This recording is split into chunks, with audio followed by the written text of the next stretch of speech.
Gülen Erdoğan History in 2 minutes.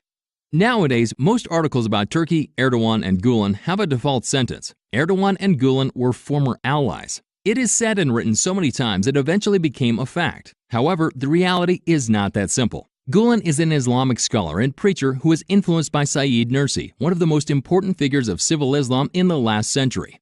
Like Nursi, Gülen has always opposed turning religion into a political ideology and supported democracy and freedoms without stressing a specific party. Having no interest in politics personally, Gülen dedicated all of his time and efforts to education and service. Being highly concerned about increased polarization in Turkish society, he initiated a dialogue and tolerance movement in the 1990s. He came together with many Turkish politicians from right and left as part of the dialogue efforts. His gatherings were not limited to politicians only. He also met with athletes, movie stars, singers, Christian, and Jewish leaders. In 1998, he visited the Pope to move the dialogue efforts to an international level.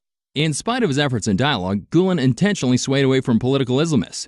In 1996, Erdoğan, the major political Islamist leader in Turkey, became prime minister. Erdoğan was Istanbul's mayor from his party at the time. Erdoğan was calling EU a Christian union and trying to move Turkey away from it. Gülen publicly opposed him and said, "No turning back from democracy," and suggested stronger ties with the EU would help Turkey integrate with the world and promote peace in the region.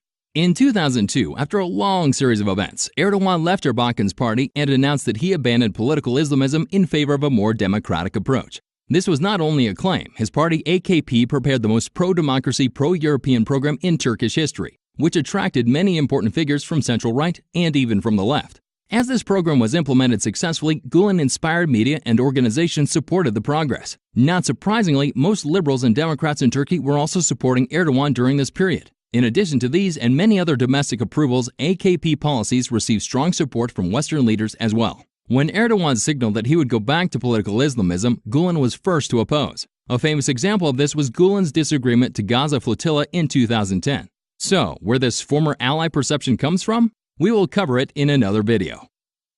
Thanks for watching. Please subscribe to our YouTube channel and follow us on Twitter.